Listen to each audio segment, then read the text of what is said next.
Dengan apa ku dapat naik ke gunung Tuhan?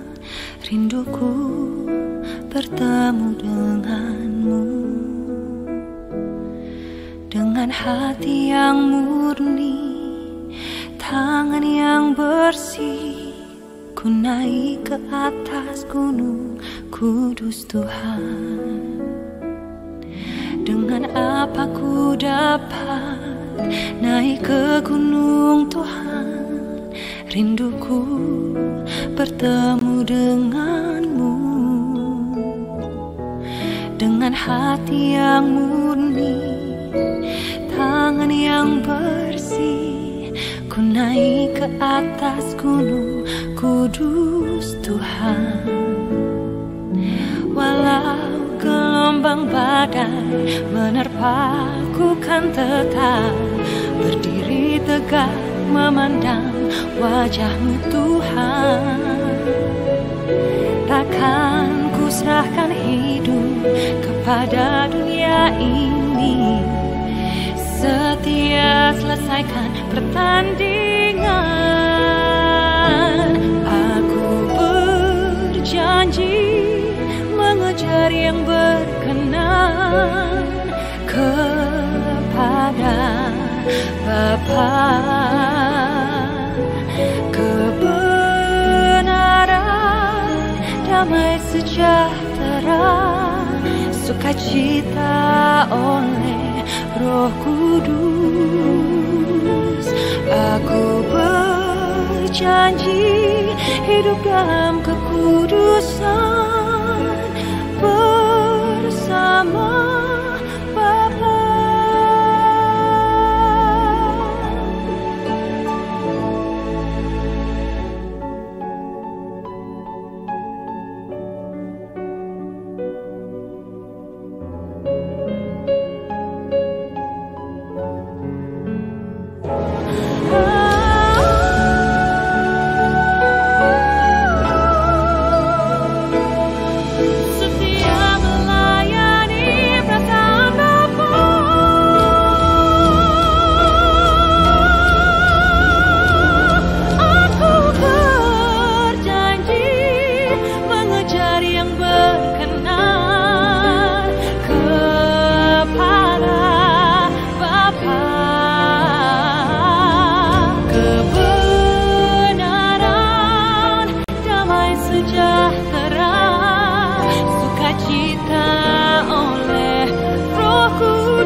Setia melayani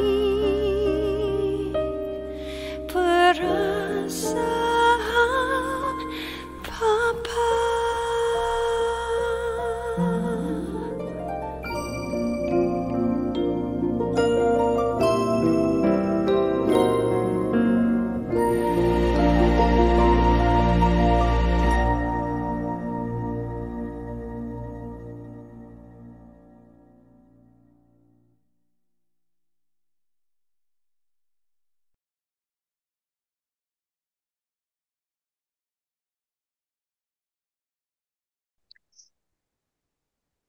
Bapa Surgawi, kami mengucap syukur malam hari ini Engkau terus membawa kami dalam dimensi pemahaman yang makin akurat sesuai dengan firman yang sudah Kau taruh di dalam hidup kami. Hikmat-Mu terus Tuhan memberikan kepada kami wawasan menerima semua kebenaran-Mu.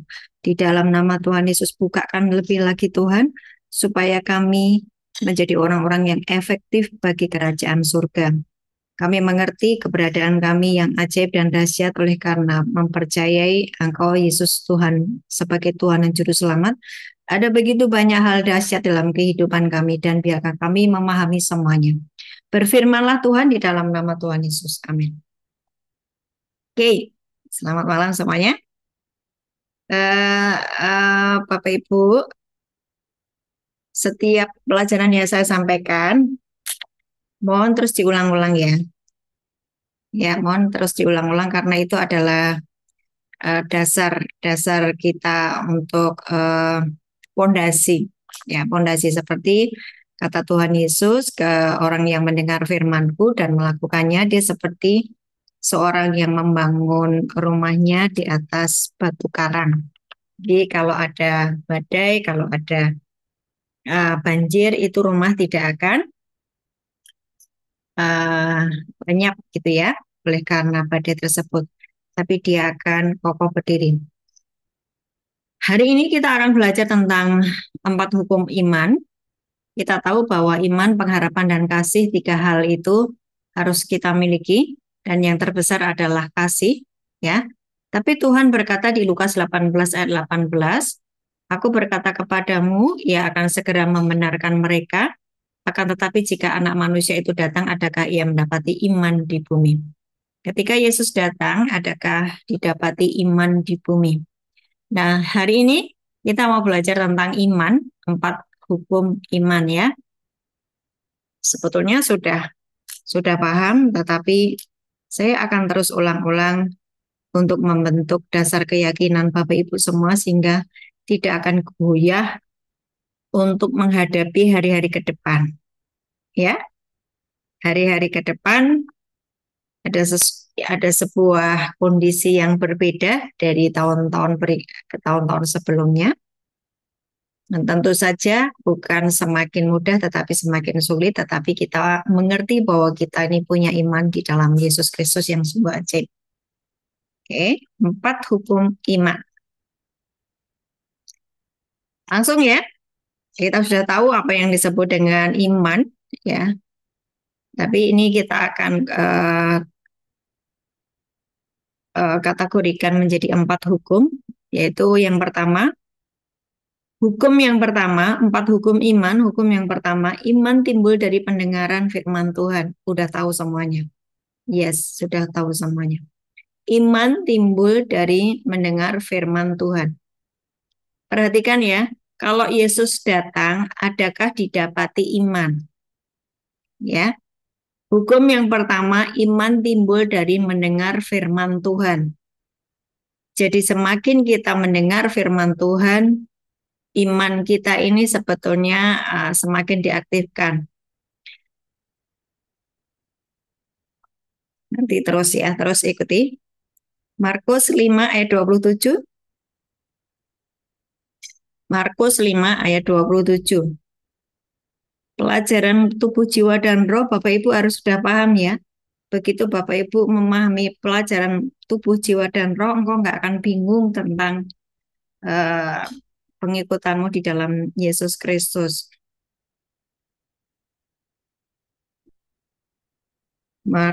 Markus 5 ayat 27. Ini tentang seorang perempuan yang 12 tahun pendarahan. Ya. Bagaimana dia 12 tahun pendarahan, dia mendapatkan yang nama mujizat kesembuhan saat itu juga. Markus 5 ayat 27. Dia sudah mendengar berita-berita tentang Yesus. Maka di tengah-tengah orang banyak itu, ia mendekati Yesus dari belakang dan menjamah jubahnya. Iman timbul dari mendengar firman Tuhan. Dia sudah mendengar berita-berita tentang Yesus.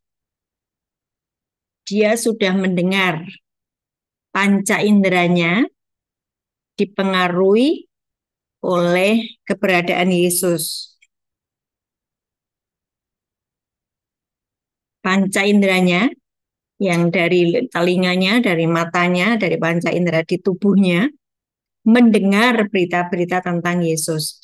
Maka ketika dia dengar itu timbul iman.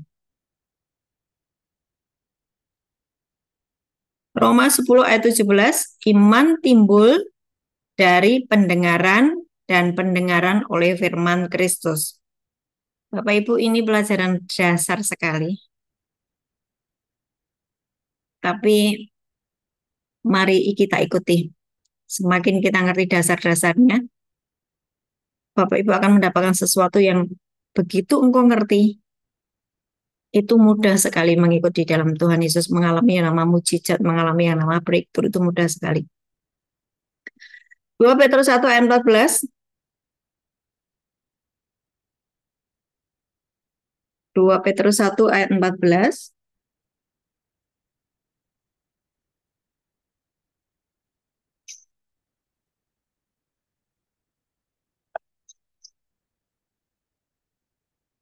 Dua Petrus 1 ayat 14. Kayaknya ayatnya bukan ini deh. Yang Tuhan sudah menganugerahkan janji-janji yang sangat berharga itu di mana ya? Bentar ya. 4, bukan 14. Hah? 4 ya?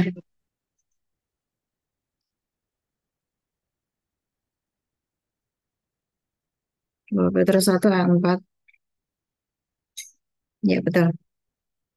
Dengan jalan itu, Ia telah menganugerahkan kepada kita janji-janji yang berharga dan yang sangat besar supaya olehnya kamu boleh mengambil bagian di dalam kodrat ilahi dan luput dari hawa nafsu dunia yang membinasakan dunia. Perhatikan kata janji-janji yang sangat besar dan berharga. Ya, perhatikan Tuhan telah menganugerahkan kepada kita janji yang berharga dan sangat besar. Jadi iman timbul dari mendengar firman Tuhan. Aku tahu, aku dengar bahwa Tuhan sudah memberikan kepadaku janji-janji yang sangat besar dan berharga. Aku tahu dia berjanji kepadaku.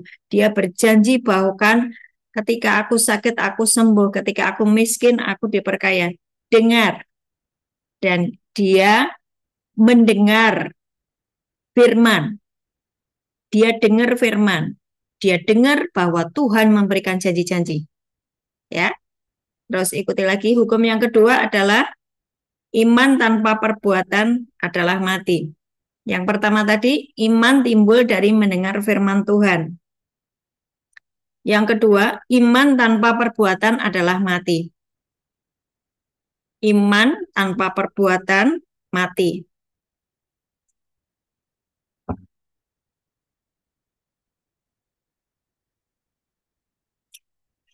Oke.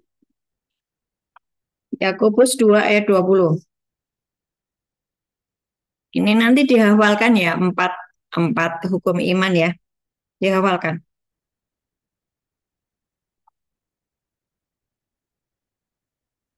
Yakobus 2 ayat 20. Hai manusia yang bebal, maukah engkau mengakui sekarang bahwa iman tanpa perbuatan adalah iman yang kosong? Iman tanpa perbuatan adalah iman yang kosong. Iman tanpa perbuatan adalah iman yang mati. Ya.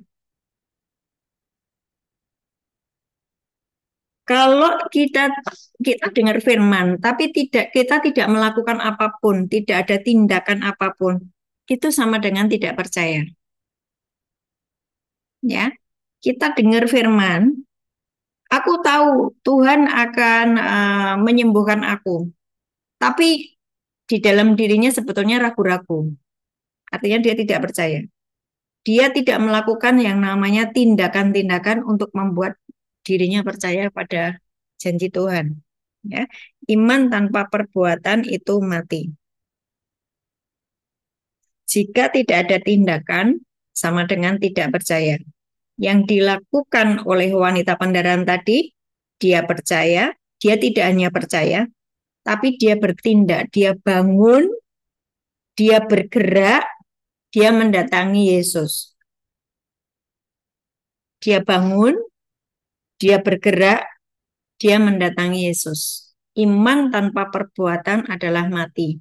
Ya, engkau percaya tetapi engkau tidak do something, tidak mengerjakan sesuatu, maka imanmu mati.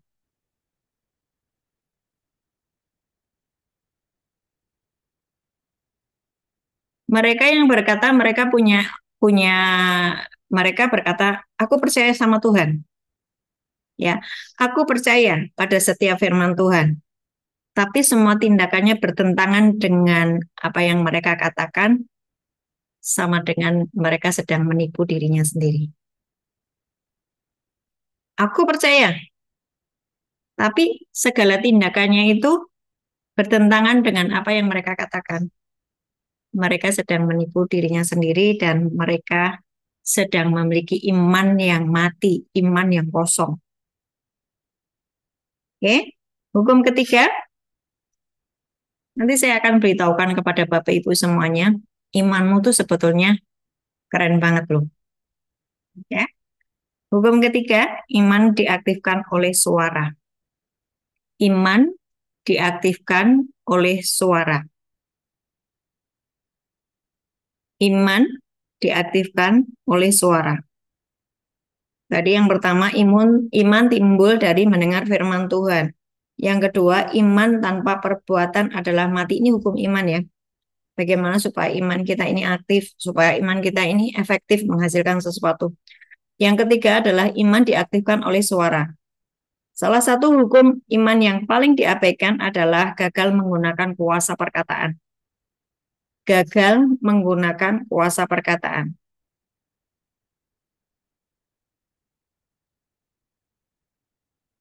Perempuan yang pendaran itu berkata gini, asal ku jamah saja jubahnya, aku akan sembuh. Ya kan? Dia berkata begitu. Ada kuasa perkataan. Ada suara yang keluar dari mulutnya. Ada kuasa perkataan.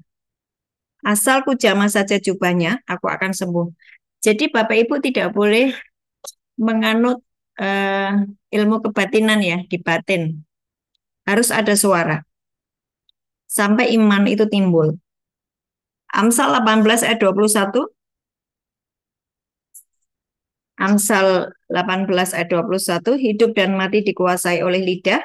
Siapa suka menggemakannya akan memakan buahnya. Perhatikan di Amsal 18 ayat 21 ya. Itu ada hidup dan ada mati. Hidup dan mati dikuasai oleh lidah. Siapa suka menggemakannya akan memakan buahnya. Engkau hidup jika perkataanmu positif. Engkau mati jika perkataannya negatif. Ya, Amsal 18 ayat 21. Jadi hati-hati dengan ucapan kita. Jangan ada yang sembrono dengan perkataan-perkataan kita. Ya, jangan sembrono dengan perkataan-perkataan kita. Amsal 18 ayat 21. Hidup dan mati. Hidup jika perkataanmu positif. Perkataanmu frekuensinya ke atas. Buka portal surga.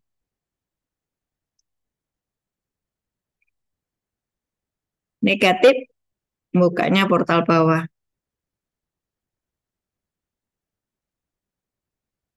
Ini dicatat dulu ya, Bapak Ibu. Nanti setelah selesai semua saya sampaikan 4 hukum iman, saya akan mengulang semua yang sudah kita pelajari selama ini, dan mari terus dipraktekkan.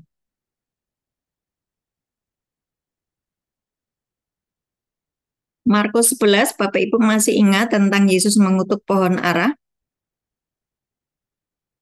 Pohon ara itu tidak dituang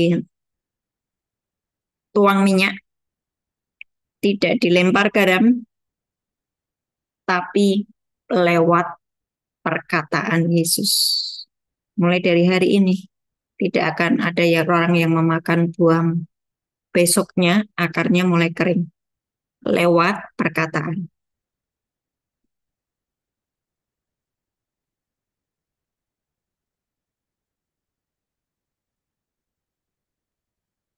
Perhatikan statement ini.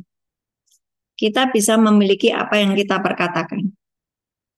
Kita bisa memiliki apa yang kita perkatakan. Tetapi kebanyakan orang hanya memperkatakan apa yang mereka miliki. Artinya, masih banyak hal lain yang sebetulnya engkau bisa dapatkan, tapi engkau belum memperkatakannya. Benar nggak?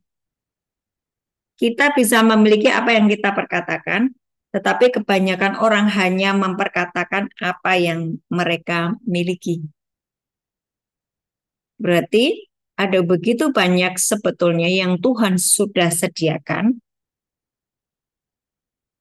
tapi kita belum memperolehnya karena kita tidak pernah memperkatakannya. Betul ya? Jadi kuasa perkataan itu mengaktifkan iman. Perkatakan janji Tuhan, engkau akan imanmu mulai diaktifkan. Hukum keempat, iman tidak bisa bercampur dengan ketidakpercayaan. Sederhana banget apa yang Ibu sampaikan. So simple. Karena semua itu kasih karunia. Yang bikin pusing adalah dirimu sendiri.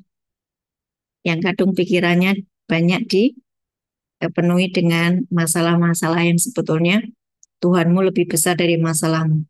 Hukum keempat, iman tidak bisa bercampur dengan ketidakpercayaan.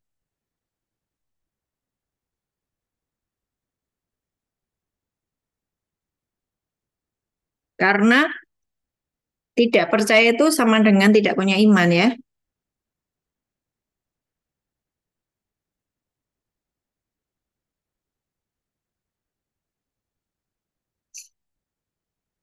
Yakobus 1 ayat 5-8. Yakobus 1 ayat 5 sampai dengan 8.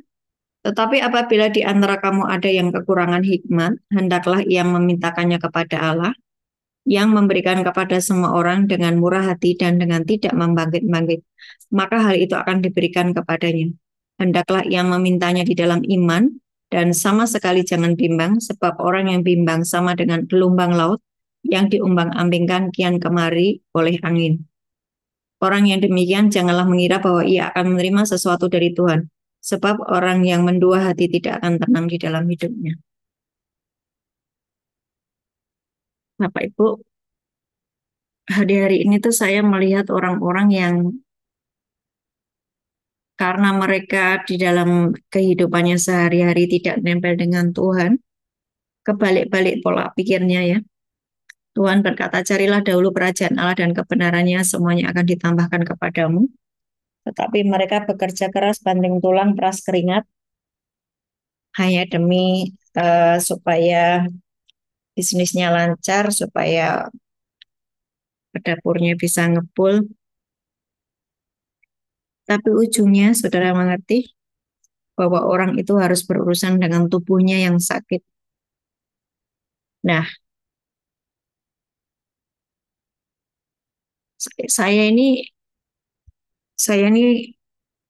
gimana ya ngomongnya ya. Orang ini sudah beberapa kali saya jangan terlalu sibuk, utamakan Tuhan, percaya pada setiap firman Tuhan, ya. Tapi orang itu di dalam batinnya itu ada pertentangan loh, antara firman dengan kondisi ekonomi, ya kan? Sehingga dia terus kemudian anak-anaknya berantakan, ekonominya berantakan, dia tambah memicu bekerja keras. Hubungannya dengan Tuhan kacau balau. Saudara ngerti hari ini yang dia alami apa?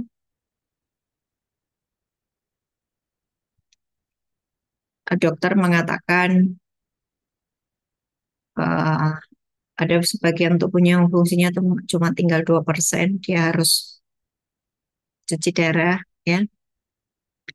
Tapi ketika dia cuci darah, merasakan bahwa tubuhnya itu nggak enak, gitu ya. Copoti semuanya, pulang. Sampai di rumah, nggak bisa napas. Dia percaya bahwa dia oleh pilur-pilurnya aku sembuh. Aku nggak mau dilakukan medis, nggak mau. Aku percaya dengan iman telat. Kenapa saya ngomong telat? Waktu kamu masih sehat. kamu nggak ngurusi imanmu. Betul nggak? Coba Bapak Ibu, engkau cuma masuk angin atau wis diare kata lain atau flu. You nafsu nggak baca firman? Hmm? Atau bentar-bentar diare, bentar-bentar diare.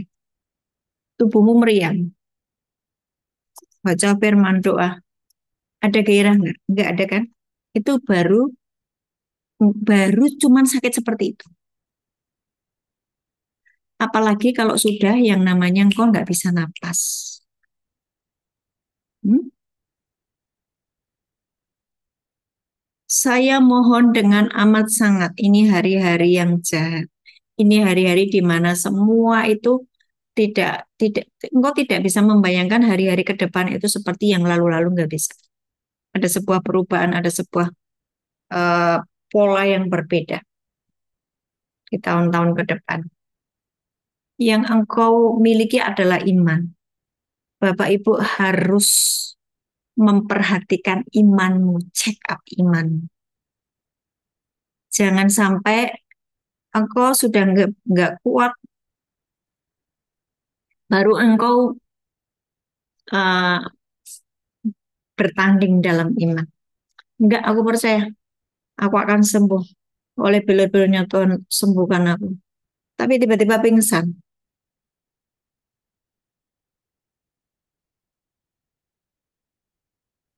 Bisa dibayangkan? Padahal iman itu tadi yang menggerakkan kita untuk bisa menerima semua yang Tuhan sudah sediakan ya. Hanya bimbang saja, engkau tidak bisa mendapatkan apa-apa. Enggak dapat apa-apa, hanya bimbang saja. Apalagi kalau sudah pingsan, dia nggak bisa dengar suara kan? Nggak bisa dengar suara apapun. Udah gelap tuh. Butuh orang lain untuk eh, mendampingi. Dan parahnya kalau keluarganya tidak paham mendampingi orang yang seperti itu, repot kan? Nah,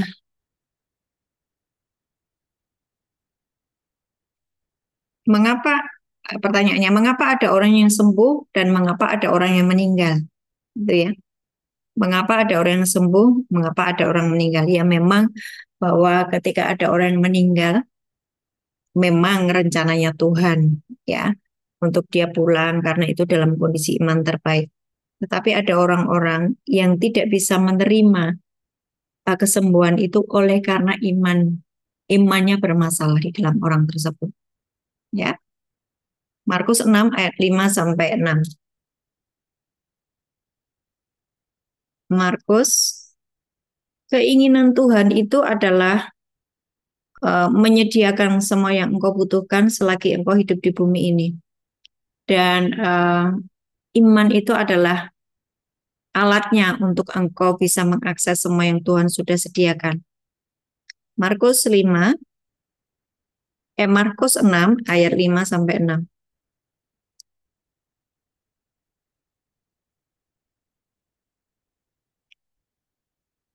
Ini cerita di mana ada seorang anak yang coba dibaca di atasnya ya.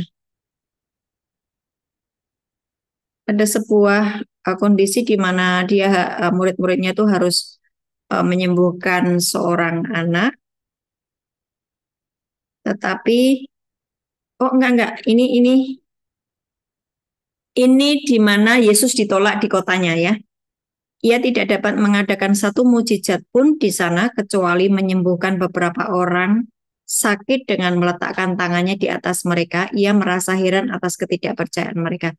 Jadi Yesus itu ditolak di daerahnya sendiri. Nah, Yesus ditolak di Nazaret. Nazaret adalah daerahnya sendiri. Kenapa tidak bisa terjadi mujizat di sana? Karena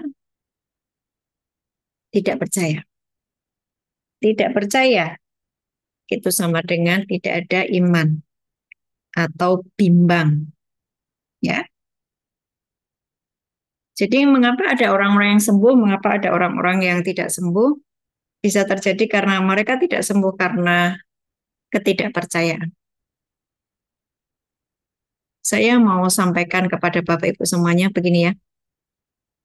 Tubuh jiwa roh ya. Saya mau mengulang tubuh jiwa roh. Roh Allah itu menyatu dengan rohmu. Ketika engkau menerima Yesus sebagai Tuhan dan Juru Selamat, masuklah di dalam hatiku menjadi Tuhan dan Juru Selamatku. Roh Kristus nyatu di dalam rohmu. Di dalam dirimu juga ada Roh Kudus. Di dalammu juga ada Roh Kristus, ada imannya Kristus. Berarti sebetulnya ketika engkau sudah menerima Yesus sebagai Tuhan dan Juru Selamat, imanmu sudah sempurna karena ada imannya Kristus. Betul ya?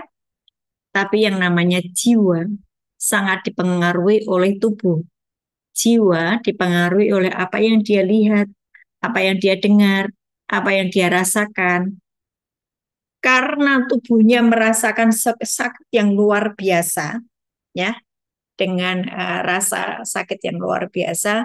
Kemudian telinganya mendengar bahwa dokter mengatakan ini sudah sangat parah, ini sudah sangat mengerikan penyakitnya, ya. Dia punya imannya Kristus loh. Tapi di jiwanya ini oleh karena dia mendengar, oleh dia merasakan sakitnya luar biasa, kayaknya aku mau mati nih. Kayaknya aku nggak sanggup nih. Di dalam jiwanya ada sebuah pertentangan akibat dari apa yang dia rasakan dari sakit penyakitnya. Itulah kenapa tidak mengalami iman yang bergerak, iman yang aktif. Iman timbul dari pendengaran akan firman, ya kan tadi? Timbul dari mendengar firman. Iman tanpa perbuatan mati. Dia hanya mengeluh, aduh sakit, aduh sakit, aduh sakit, aduh sakit. Dia tidak mau memperkatakan firman. Ya, aku sudah memperkatakan firman. Tapi ya apa iya ya? Apa aku sembuh apa enggak ya? Ada kebimbangan, ya kan? Tidak boleh iman itu dicampur dengan ketidakpercayaan. Kalau engkau percaya, percaya saja. Terus harusnya mulutnya ngomong, jangan aduh aduh aduh sakit, aduh sakit, aduh aduh aduh aduh. Tapi mulutnya memperkatakan firman. Kan gitu ya. Nah, itu baru yang namanya rohnya yang sudah ada imannya Kristus sepakat dengan jiwanya yang tadi terus dipengaruhi oleh firman Tuhan. Firman berkata apa? Hai jiwaku, uh, pujilah Tuhan. Dia yang sudah mengampuni dosamu, dia yang akan menyembuhkan sakit penyakitmu. Engkau akan sembuh, engkau akan baik-baik saja. Hai jiwaku, percayalah kepada setiap firman Tuhan. Nah, waktu jiwanya dia sepakat dengan rohnya yang sudah ada imannya Kristus tadi, maka terjadi mujizat. Ya, iman kita itu bukan bukan bukan bukan hasil usaha kita sendiri. Iman itu pemberian Allah. Bukan karena engkau semakin melakukan pelayanan, engkau semakin melakukan ini itu, imanmu makin besar. Enggak, imanmu itu sudah besar karena engkau memiliki imannya Kristus. Hanya masalahnya di jiwamu itu yang harus diselaraskan dengan firman. Jiwamu yang berisi keinginan, perasaan, emosi, itu harus nyatu dengan firman. Efesus 2 ayat 8. Iman itu pemberian. Jadi jangan ada orang yang merasa kok takaran imanku kecil ya. Nah, ini salah nih ya. Efesus 2 ayat 8. Setiap orang yang percaya Yesus, dia memiliki takaran iman yang sama. Takaran iman saya dengan takaran iman ibu bapak ibu semuanya itu sama. Memiliki imannya Kristus. Hanya Karena saya setiap hari baca firman, saya setiap hari mendeklarasikan firman, saya setiap hari mempraktekkan firman. Bapak Ibu mungkin karena sibuk dengan urusan dunia, sibuk ngurusi ini itu hanya Jumat saja dan Sabtu dengar firman atau Minggu. Itu yang menyebabkan perbedaan antara saya dengan atau hamba Tuhan satu dengan yang lain. Ngerti ya? Ya, kok ngerti kasih jempol dong. Ngerti? Takaran iman setiap orang ketika dia percaya kepada Yesus Kristus sama.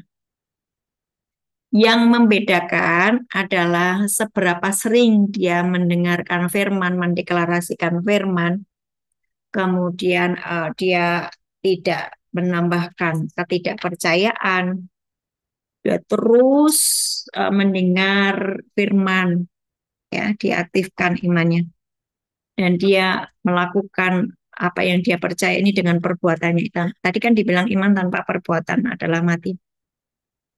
Kalau saya punya iman, Markus 16 ayat 16 sampai 20, yang percaya Yesus, dia tumpang tangan pada orang sakit itu sembuh. Saya tahu firman itu, tapi saya tidak pernah melakukannya. Saya tidak mengaktifkan iman. Karena iman tanpa perbuatan adalah mati. Maksudnya gini, saya mengerti Markus 16 ayat 16 sampai 20 bahwa tanda-tanda orang yang percaya Yesus tumpang tangan pada orang sakit, mengusir setan, punya bahasa yang baru, peminum racun maut tidak akan mati. Saya percaya itu, tapi saya tidak pernah melakukannya. Maka saya punya iman yang mati.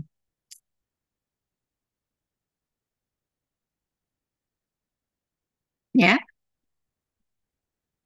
Padahal di dalam dirinya ada roh Kristus, roh, jiwa, dan tubuh. Engkau terima Yesus sebagai Tuhan dan Juru Selamat, engkau punya imannya Yesus. Engkau punya imannya Yesus di rohmu. Ya, di rohmu. Silakan yang mau tanya langsung dibuka. Bu, tanya Ya. Bu. Tadi kan Ibu bilang takaran iman setiap orang ketika ia terima Tuhan Yesus Kristus adalah sama. Tapi yang membedakan adalah Seberapa sering dia mendengar firman. Kan ada ibu-ibu yang terlalu sibuk di dapur, ibu-ibu yang terlalu sibuk ngurusi pekerjaan, sehingga firman itu hanya dia dengar di hari Minggu. Padahal kalau saya setiap hari itu saya ngulik firman, itu yang membedakan. Ngerti ya? Tapi sebetulnya setiap orang memiliki takaran iman yang sama, yaitu ketika engkau terima Yesus sebagai Tuhan dan Juru Selamat, rohmu itu pun menyatu dengan rohnya Kristus. Rohmu itu menyatu dengan Roh Kudus. Berarti kamu itu sudah punya imannya Kristus. Makanya Yesus ngomong, kalau kamu punya iman sebesar biji sesawi saja, kamu bisa memindahkan gunung. Siapa yang memindahkan gunung? Imannya Kristus di dalammu itu, yang sepakat dengan jiwamu.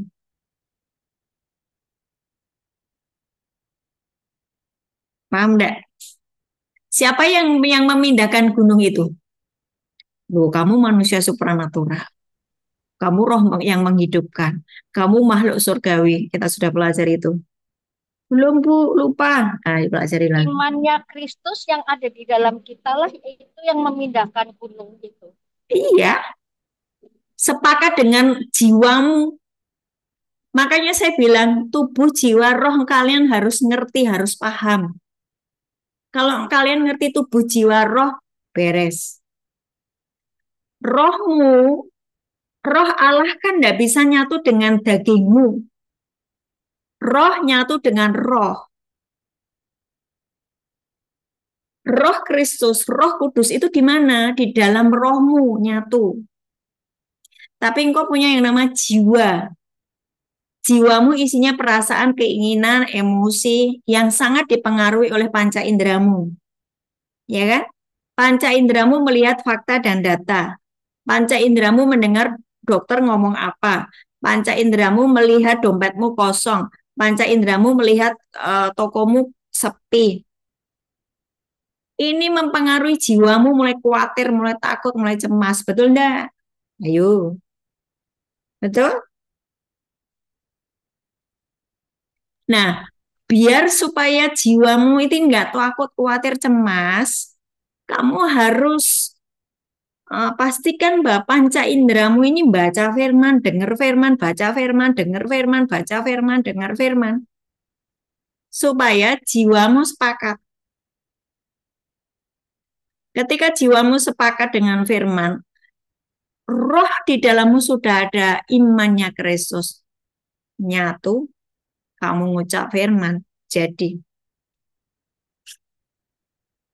yang tadi, Amsal 18 ayat 21. Hidup dan mati dikuasai oleh lidah. Hati-hati dengan orang yang terus mengucapkan kata-kata yang negatif, kata-kata yang tidak membangun. Ya, hati-hati dengan kata-kata negatif karena hidup dan mati dikuasai oleh lidah. Hidup kalau engkau mengeluarkan kata-kata positif, mati kalau engkau mengeluarkan kata-kata negatif. Nah, seringkali ketika seseorang mengucapkan kata-kata negatif terhadapmu, mempengaruhi jiwamu, mempengaruhi perasaanmu, mempengaruhi emosimu, kamu jadi sakit hati, kamu jadi baper, kamu jadi tersinggung, sehingga di dalam rohmu yang berkata kamu itu akan sembuh, tapi jiwanya kadung sakit hati, tadi loh, kadung kecewa, kadung emosi negatif, nggak sepakat. Aku percaya Yesus akan menyembuhkan aku, tapi aku sakit hati dengan apa yang diucapkan oleh saudaraku. Namanya juga manusia, masih punya perasaan. Aku kan bukan malaikat, tapi aku percaya oleh bilur-bilurnya aku sembuh. Gimana sih itu? Bingung. Nggak sepakat antara jiwa dan rohnya.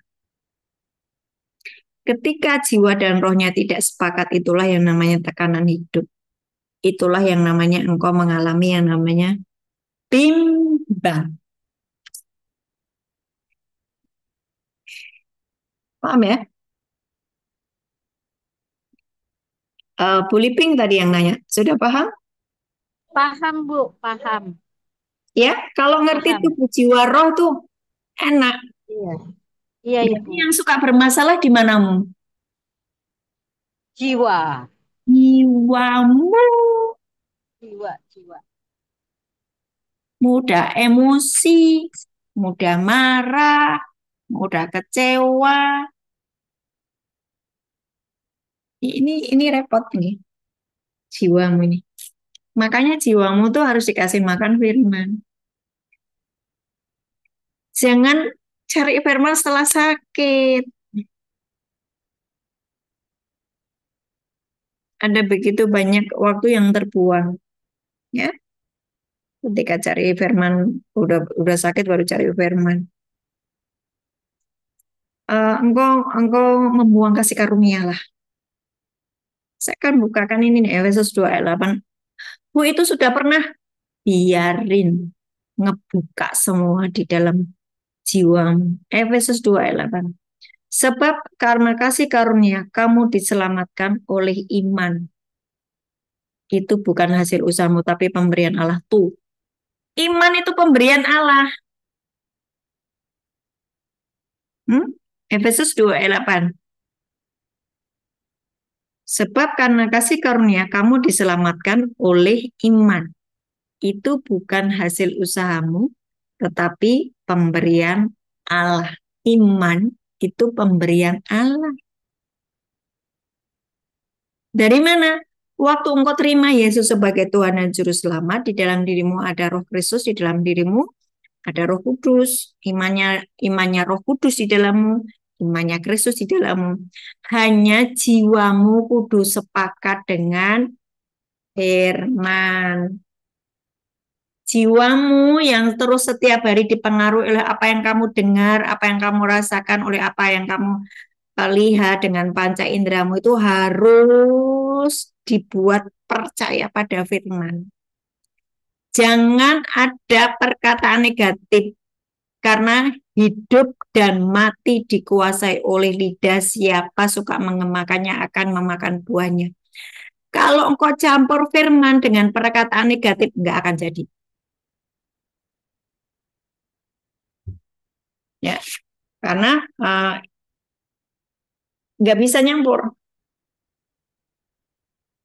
Iman tidak bisa bercampur dengan ketidakpercayaan. Positif sama negatif itu kan nggak bisa. Paham ya? Ini ini simple. Ini pelajaran basic.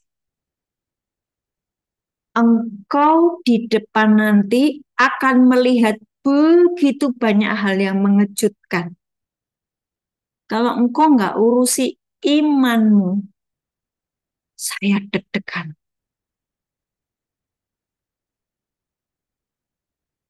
Makanya mulai dari hari ini, sesibuk apapun 1 jam sekali engkau harus dengar firman. Supaya engkau ngerti imanmu ini nggak loyo, nggak mati. Imanmu aktif, imanmu tuh nyala terus. 1 jam sekali, Bapak Ibu harus dengar firman. Bagaimana caranya? Nggak tahu caranya bagaimana. Saya punya TikTok, dengerin TikTok saya, Christiana Absari. Buka di itu apa nama firman Tuhan, Bible Voice, bisa toh. Kalau engkau lagi sibuk di dapur sambil potong-potong bawang merah, dengerin khotbah, ya, oke.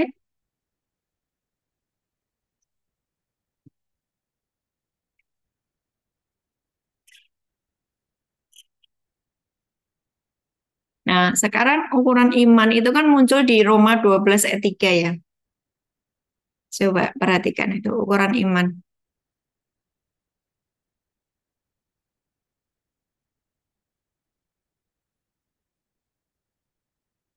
Kita pikir bahwa ukuran iman itu beda-beda setiap orang. Dari Roma 12 ayat 3. Misalnya kalau imannya Bu Liping itu 1 sendok sayur. Imannya Bu Liping 1 sendok teh. Imannya Bu Susi 1 sendok apalagi lah. Enggak seperti itu. Enggak seperti itu. Ya. Setiap orang itu memiliki ukuran iman yang sama, yaitu imannya Kristus. Masalahnya di jiwamu itu bisa nerima apa enggak.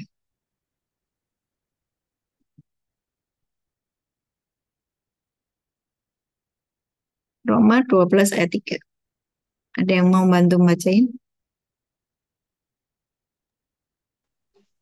Roma 12 ayat 3, berdasarkan kasih karunia yang dianugerahkan kepadaku, aku berkata kepada setiap orang di antara kamu, janganlah kamu memikirkan hal-hal yang lebih tinggi daripada yang patut kamu pikirkan. Tetapi hendaklah kamu berpikir begitu rupa sehingga kamu menguasai diri menurut ukuran iman yang dikaruniakan Allah kepada kamu masing-masing. Tuh, Amin. ukuran iman. Ukuran iman itu dikaruniakan Allah kepada kamu masing-masing. Ukurannya itu adalah imannya Kristus. Setiap orang yang percaya kepada Yesus Kristus, Setiap orang yang percaya kepada Yesus Kristus, dia memiliki ukuran yang sama, ukuran iman yang sama, yaitu ukuran imannya Kristus. Yang membedakan adalah jiwanya. Jiwanya itu mau menerima firman itu, atau dia mau ragu-ragu, atau dia mau menerima dengan sepenuh hati, atau dia menolak. Itu kan setiap orang beda-beda.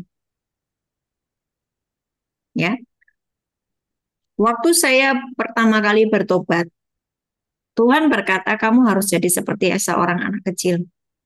Seorang anak kecil itu tidak pernah berdebat dengan firman. Oh baik Tuhan, oke. Saya kerjakan seperti yang Tuhan perintahkan. Apapun yang ditulis oleh di dalam Alkitab, apapun yang Yesus ngomong, saya percaya 100%. Maka saya memiliki imannya Kristus, gitu ya.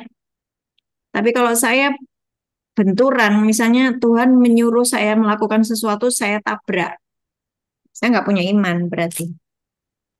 Misalnya, engkau harus mengampuni 490 kali.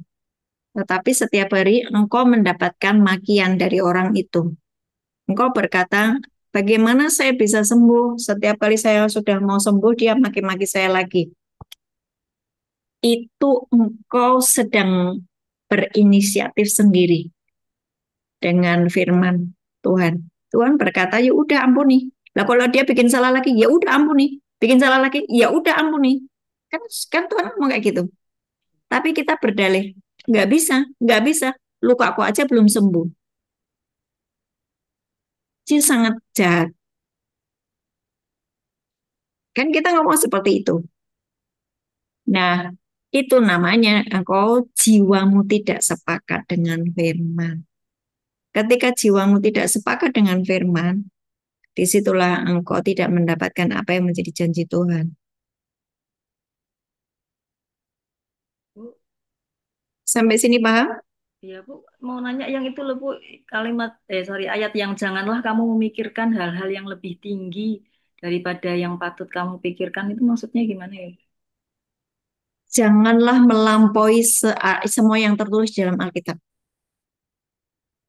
Jangan melampaui apa yang sudah tertulis. Ada orang-orang itu yang sangat penasaran ya. Dia itu sudah sangat pandai, sudah sangat pintar, tapi dia mau lebih lagi, lebih lagi, lebih lagi, lagi. Akhirnya jelek. Akhirnya jelek. Stres sendiri gitu loh. Jangan melampaui apa yang sudah tertulis. Yang tertulis seperti itu, yes, amin gitu aja. Nggak usah, ini kenapa begini ya, ini kenapa begitu ya, ini kenapa begini. Itu sebetulnya adalah orang itu mulai dirasuk yang namanya kesombongan. Ya, akibat sama dengan akibat makan dari buah pohon pengetahuan hal baik dan jahat. Apa yang firman Tuhan katakan, ya dan amin. Lakukan saja. Orang yang penasaran, ya penasaran, melampaui apa yang tertulis, berpikir demikian rupa, melampaui apa yang tertulis. Itu dia memikirkan hal-hal yang lebih tinggi. Yang tertulis itu ya sudah percaya aja gitu lah.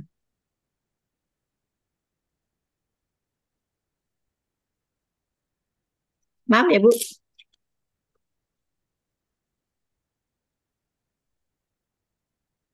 paham nggak Bu Angger? Iya Bu, sambil saya ulang-ulang nih Bu. Contohnya Pak, contoh ya. Ini orang pinter banget. Otaknya selalu bekerja untuk berpikir. Logikanya sangat jalan, ya kan? Terus ketika dia membaca firman Tuhan yang adalah, udah firman itu kan kebenaran toh. Yang disebut kebenaran itu ya sudah, ini kebenaran yang paling hakiki ini, Alkitab ini. Nggak ada kebenaran lain di luar Alkitab toh. Tapi oleh karena dia penasaran, dia buka semua kitab. Ya, ada yang Hindu, ada yang ini dibuka semuanya. Disitulah iblis mulai masuk. roh kesombongan. Dia mulai menanyakan Tuhan gitu, mempertanyakan Tuhan. Itu seperti itu contohnya, Bu. Melampaui apa yang tertulis. Janganlah kamu memikirkan hal yang lebih tinggi dari yang patut kamu pikirkan. Sudah itu firman kebenaran, udah percaya aja gitu loh maksudnya. Tapi ada orang yang tidak bisa percaya. Dia merasa bahwa ada sebuah kebenaran yang lebih benar lagi. Dia coba menggali dari berbagai versi kitab. Iblis masuk, menggocok pikirannya, konslet. Itu artinya dia berpikir melampaui yang dia pikirkan. Yang melampaui, janganlah kamu memikirkan hal yang lebih tinggi daripada yang patut kamu pikirkan. Ya, tapi hendaklah kamu berpikir begitu rupa, sehingga kamu menguasai diri menurut ukuran iman. Apa ukuran iman? Kristus di dalammu dan firman Tuhan yang kau baca, udah itu selesai. Udah itu keren banget. Gitu loh. Paham ya?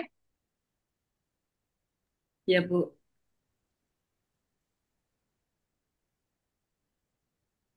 Ada lagi yang masih mau tanya, yang masih bingung? Efesus 2 ayat 8, itu perhatikan ya. Oleh kasih karunia kamu diselamatkan. Arti diselamatkan itu bahasa Ibrani-nya SOZO. Diselamatkan artinya kamu dibebaskan, dimakmurkan, disembuhkan. Jadi tidak hanya diselamatkan mati masuk surga, tetapi sepanjang hidupmu di bumi, Bapa di surga memelihara hidupmu. Kalau kamu sakit, kamu disembuhkan. Kalau kamu miskin, kamu diperkaya. Kalau kamu terikat dengan iblis, kamu dibebaskan. Oleh iman. Harus ada iman. Ya kan? Kenapa saya tidak menerima kesembuhan? Kenapa saya tidak? Kok saya miskin tetap miskin terus? Lah imanmu nggak aktif. Nah, pelajari tadi empat hukum iman tadi. Iman timbul dari mendengar firman Tuhan. Iman tanpa perbuatan mati. Iman diaktifkan oleh suara. Iman tidak bisa bercampur dengan ketidakpercayaan. Di mana letak kesalahanmu? Mungkin engkau bimbang, maka tidak bisa menerima semua yang Tuhan sediakan. Efesus 2 ayat 8 tidak bisa ngalamin.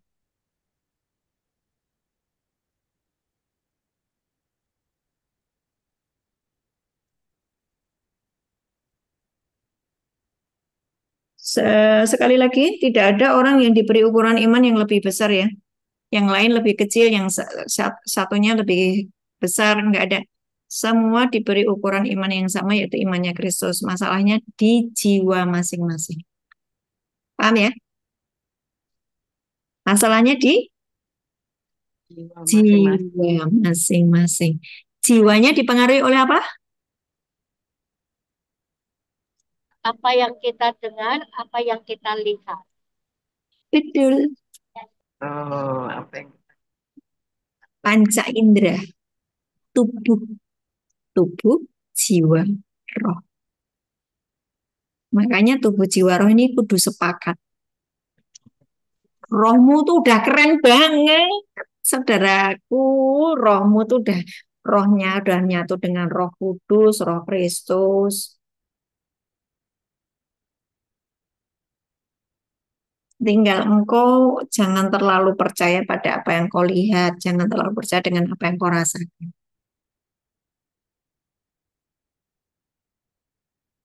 Saya ini jelasin itu gampang apa susah sih? Nek susah kenapa masih banyak orang yang bingung dengan imannya? Gitu-gitu terus. Aduh. Perhatikan. Perhatikan ya. PLN itu sumbernya sudah ada dan itu mengalirkan listrik ke setiap rumah. Betul ya? Betul ya? Kalau engkau nabrak hukumnya PLN, misalnya pegang strom kan ke strom tuh, ya kan? misalnya pegang kabel gitu kan, lagi ditancapin, pokoknya kesetrum itu loh. Itu kan, itu bukan kesalahan PLN, tapi kesalahanmu sendiri. Nah, sekarang gini, coba perhatikan. Bagaimana perempuan yang hanya menyentuh ujung jubah Yesus itu menerima kesembuhan. Karena di dalam diri Yesus itu ada kesembuhan. Jadi dia di dalam dirinya Yesus itu mengalirkan kesembuhan karena imannya tadi loh. Si perempuan itu punya iman, asal ku jamah saja ujung jubahnya dan dia mulai bergerak. Dan dia mendengar berita bahwa Yesus itu menyembuhkan.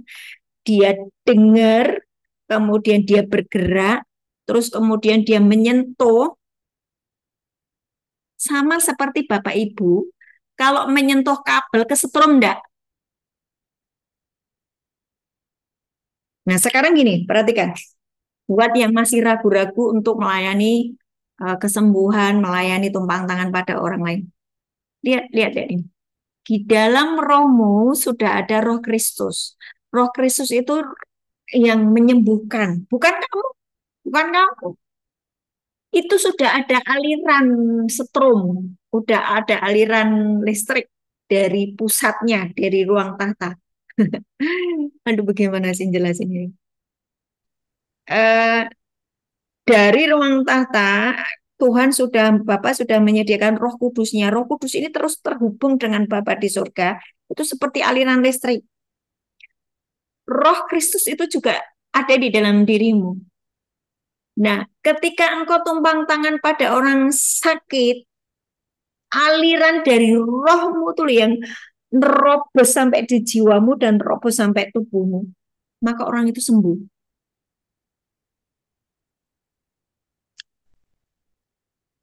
Paham enggak ya?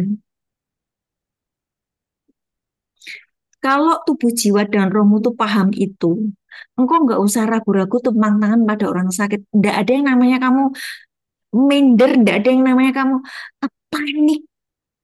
Enggak ada. Kamu kenapa panik tiba-tiba? Ada orang sakit. Wah, panik. Kamu tidak menyadari bahwa rohmu itu menyatu dengan Roh Kristus dan Roh Kudus. Kesadaran realita Tuhan tuh nggak ada. Kamu terlalu jiwani dan daging. Paham?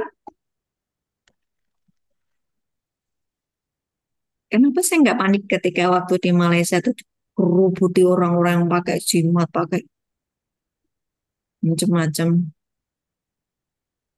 Bukan saya, roh yang di dalam diri saya.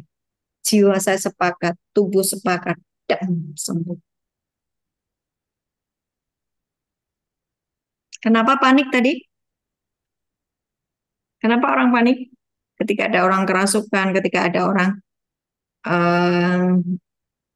mengalami sesuatu yang dia tiba-tiba datang menghadapmu, minta tolong, kok panik. Kenapa?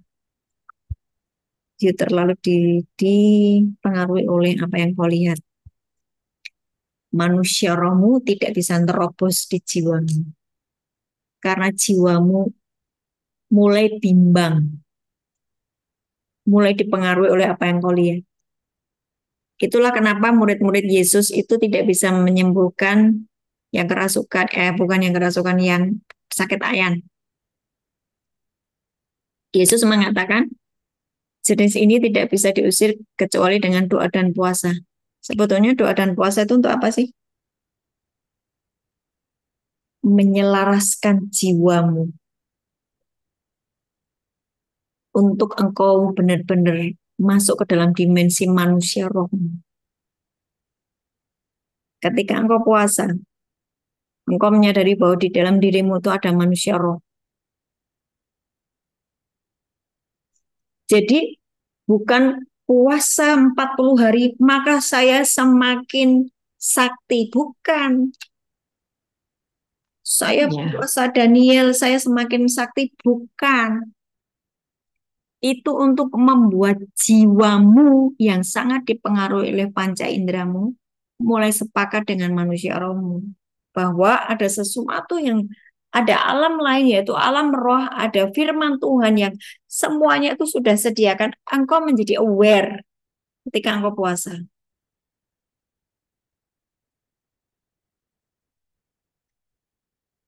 Gitu, Bapak Ibu.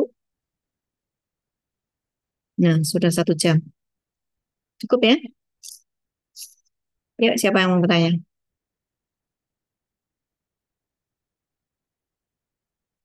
Ini dasar tapi kok jadi sulit ya? Wana, Ya, Wana coba ulang lagi yang terakhir. yang terakhir yang Doa, mana? doa dan puasa. Oh, doa puasa. Untuk apa? Saya doa puasa 40 hari. Maka saya menjadi semakin sakti. Salah. Saya doa puasa Daniel supaya saya semakin sakti. Enggak. Puasa itu membuat jiwamu yang sangat dipengaruhi oleh panca indera supaya mulai mempercayai firman. Puasa tidak membuat engkau makin sakti, enggak. Yang membuat engkau makin sakti itu kesadaran rohmu, di dalam rohmu engkau percaya di dalam dirimu ada Roh Kudus, ada Roh Kristus, dan jiwamu terus memperkatakan firman, terus memperkatakan firman. Panca inderamu dipengaruhi oleh firman, firman, firman, firman. Disitulah yang sebetulnya engkau mulai menjadi serupa dengan Kristus, sakti. Bukan karena puasanya. Bukan karena banyaknya puasa terus engkau menjadi semakin sakti. Yang ada engkau semakin kurus. Ya, puasa terus, makin kurus. Tapi powernya enggak, loh mana ya? Kok aku tumpang tangan pada orang sakit kok enggak sembuh? Karena aku salah dalam puasa. Puasa itu untuk membuat jiwa kita ini tunduk pada roh. Kesadaran akan manusia roh. Yesus berkata di Yohanes 6 ayat 63, perkataan-perkataan yang kukatakan adalah roh dan hidup. Ketika jiwamu sangat dipengaruhi oleh firman, engkau sepakat dengan roh di dalam dirimu, yang sudah ada pikiran Kristus, jiwamu sepakat dengan firman yang adalah roh, maka terjadi manifestasi dari firman Tuhan, janji Tuhan. Jadi yang sering bermasalah adalah di jiwa. Itulah kenapa disuruh puasa.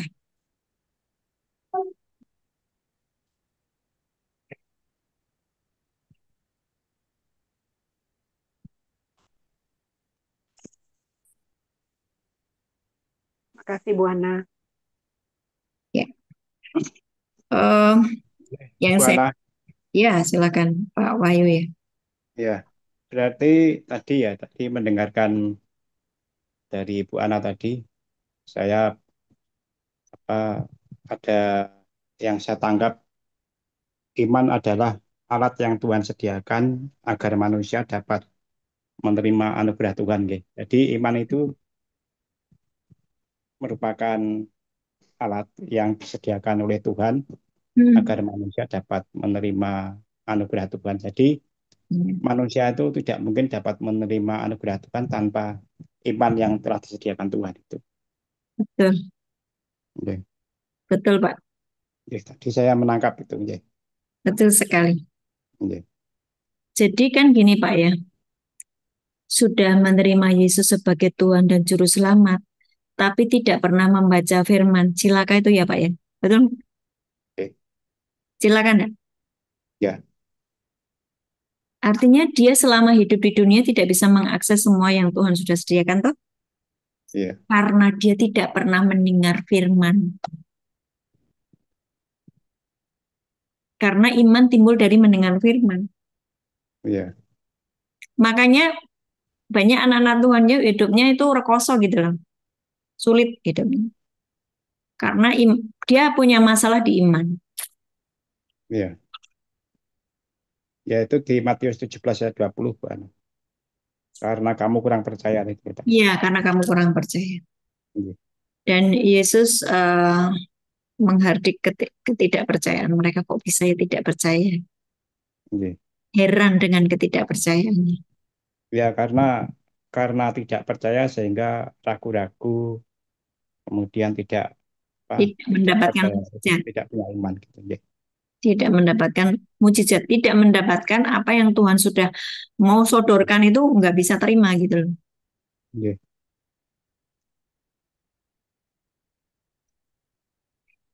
Bapak Ibu jangan rajin membaca firman setelah engkau sakit ya. Percuma, Iya. percuma. Saya sudah banyak melihat itu sia-sia. Kok engkau cari Tuhan, engkau baca firman, engkau menjadi pelaku firman setelah engkau hancur, maksudnya setelah engkau sakit sudah nggak bisa apa-apa baru cari Tuhan. Iman itu harus engkau urusi dari sekarang ketika Bapak Ibu sehat. Ya, ketika engkau sedang baik-baik saja, teruslah manusia rohmu eh, diaktifkan. Iman tanpa perbuatan mati ya. Engkau tahu bahwa engkau harus mengasihi, tapi engkau membenci, imanmu mati.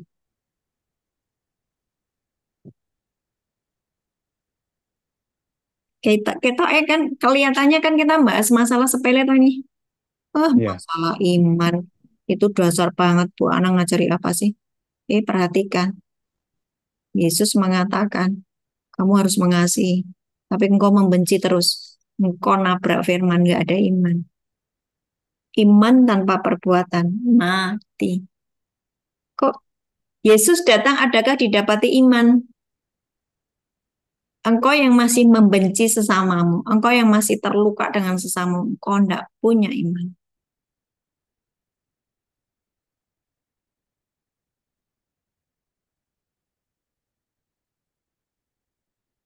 Gimana dong? Iya, repot ya. Yuk, mari.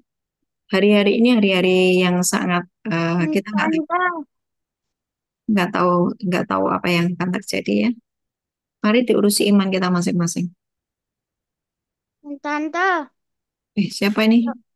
Yoel minta didoain. Yoel ulang tahun. Bukan. Nah, Sakit. Yoel sakit apa? Sakit apa?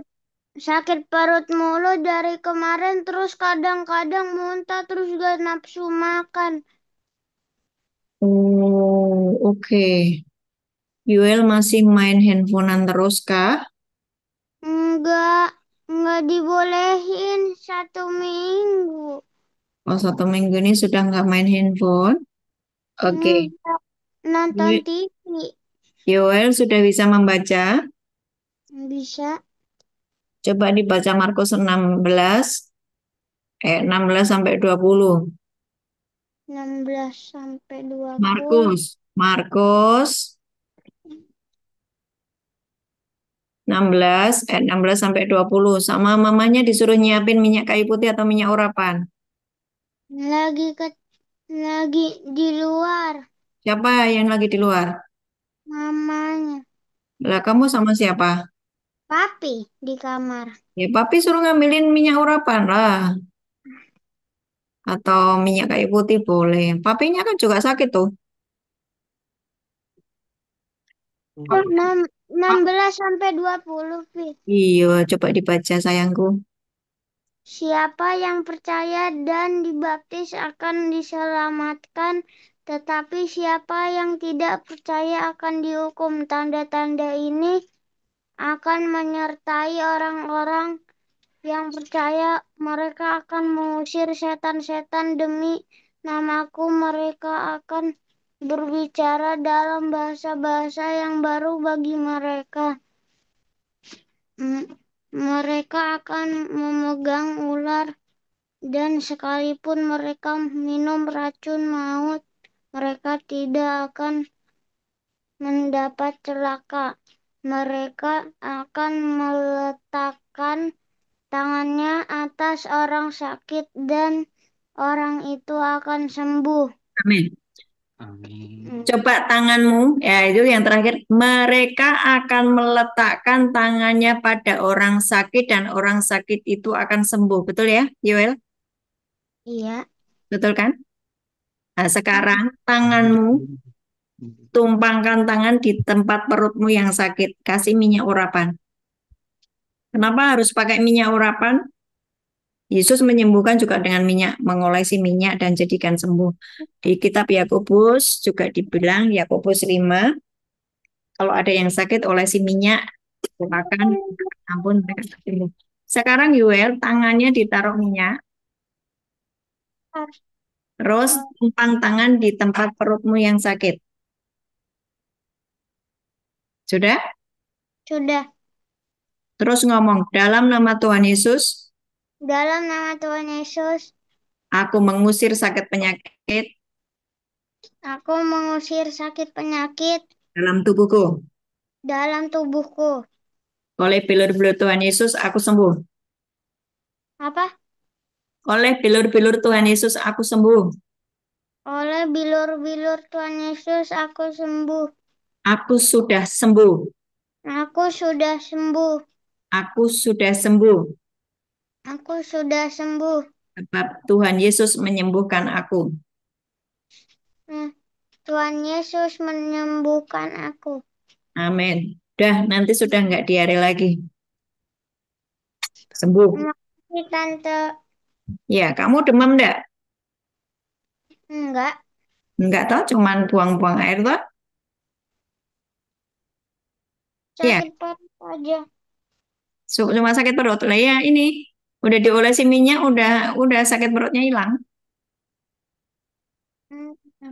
Iya, Tante, makasih. Ya, kamu sekarang doain papi. Nggak bisa. Sama seperti kamu doain dirimu tadi, Yoel. Ini antara Yoel dan papanya nih mirip-mirip 11-12. Ayo, Yoel, taruh tanganmu di punggungnya papi yang sakit itu, sama di leher belakang. Di leher belakang. Iya, leher belakang. Sini. Leher belakang mana sih? Leher depan kan sini, leher belakang kan sini. Terus Yuk, yang yuk olesi sakit. minyak. Yuk, di dalam nama Tuhan Yesus, aku mencabut sakit penyakit yang ada di dalam Julius, di dalam nama Tuhan Yesus. Roh sakit penyakit, semua yang bukan dari Tuhan, aku cabut di dalam nama Yesus. Oleh bilur-bilur Tuhan, jadilah sembuh. Dari ujung kepala sampai ujung kaki. Sembuh. Ini masalahnya benar yang kita lagi bahas loh, Julius. Di jiwamu ya. Iya. Di jiwamu nih. Sebetulnya, waktu aku ngomong ini, kamu tuh bisa sembuh. Tapi pikiranmu itu terlalu, ya itu tadi seperti yang Bu Anggurus tertanyakan tadi. Memikirkan yang melampaui apa yang tertulis.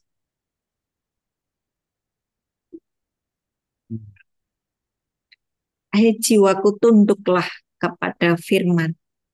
Hai jiwaku, percayalah kepada firman Tuhan. Percayalah kepada Tuhan. Ayo Julius. Saya tuh ya bosan lihat kamu sakit terus itu.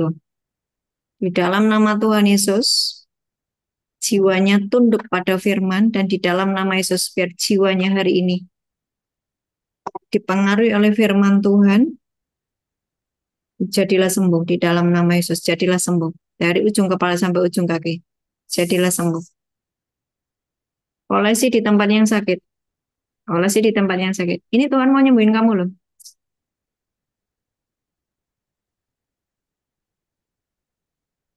Ini Tuhan mau nyembuhin kamu. Taruh tanganmu di sini. Jadilah sembuh di dalam nama Yesus. Jadilah sembuh. Sembuh dalam nama Tuhan Yesus. Amin. Oke, ada lagi? Kasih Bu. Pelajaran-pelajaran dasar, Julius. Nggak usah nyari pelajaran-pelajaran yang susah-susah. Pelajaran yang dasar dulu ya. Ini Bu Ana, Oke. apa apa yang disampaikan Bu Ana tadi kan diharapkan kita punya iman ya. Jadi iman itu apa? Karena iman itu adalah diharapkan kita menjadi pelaku firman, menjadi pelaku firman.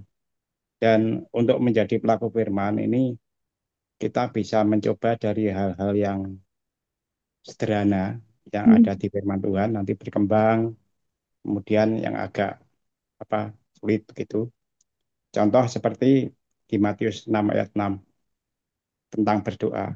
Itu di Matius 6 ayat 6 itu mengatakan bahwa kita itu harus berdoa di tempat yang tersembunyi. Jadi tidak di depan orang banyak gitu. Jadi ya kita awali dari hal yang sederhana itu, kemudian terus kita mungkin sampai di Roma 14 ayat 17 itu seperti kita tidak boleh apa sakit hati, tidak boleh jengkel dan sebagainya. Tapi hal-hal yang sederhana itu kita kita lakukan nanti lama-lama ya ya memang apa untuk menjadi pelaku firman itu hal yang pertama itu kita harus sering membaca firman Tuhan. Jadi dan harus kita mengerti. Jadi suatu hal yang tidak mungkin kalau kita mau menjadi pelaku firman tapi kita tidak pernah membaca firman Tuhan dan tidak mau merenungkan, tidak mau mengerti tentang firman Tuhan itu. Begitu Bu Ana. Terima kasih. Iya, kalau engkau tidak menjadi pelaku firman, engkau tidak mau percaya firman, ya berarti tidak punya iman.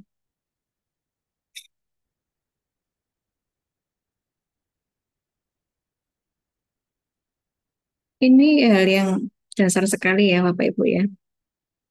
Dasar sekali. Mari dicek up iman masing-masing ya. Gini, buat yang sulit untuk menerima kesembuhan, ya. Buat yang sulit untuk menerima mujizat, buat yang sulit untuk menerima kesembuhan. Kalau tadi Pak Wahyu menyinggung masalah Matius 6, kamu masuk dulu ke kamar, pintu tutup, berdoa, minta Bapamu di tempat yang tersembunyi. Kan kamu nggak mungkin 24 jam di dalam kamar terus kan. Engkau juga harus keluar menuju garasi, nyetar mobil, kemudian menuju ke kantor. Sepanjang perjalananmu itu engkau memperkatakan kesembuhan. Sepanjang perjalananmu itu engkau memperkatakan firman yang berhubungan dengan apa yang sedang engkau butuhkan. Dan kalau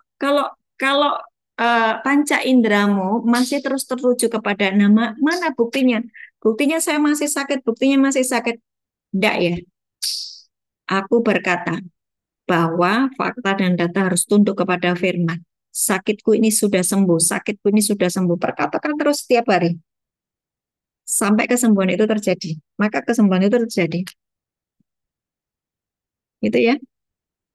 Perkatakan terus. Dan jangan ada mulut yang cungut-cungut, yang jengkel, yang marah itu tadi. Engkau jengkel, engkau marah ya. Frekuensinya ke bawah. Menciptakan kesembuhan, menciptakan mujizat di dalam tubuhmu sendiri dulu, baru nanti bisa menolong orang lain.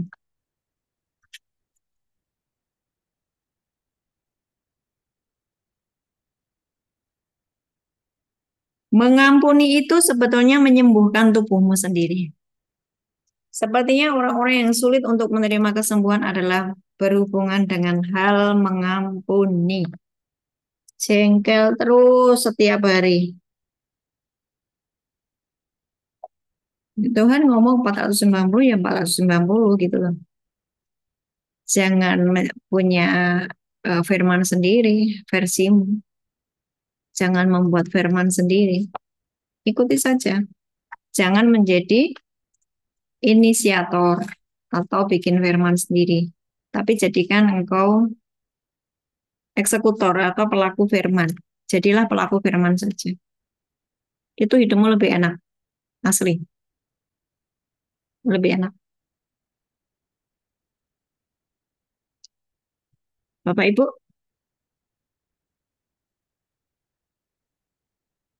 hari-hari ini ada banyak malaikat di depan kita, ada sekeliling kita ini ada banyak malaikat.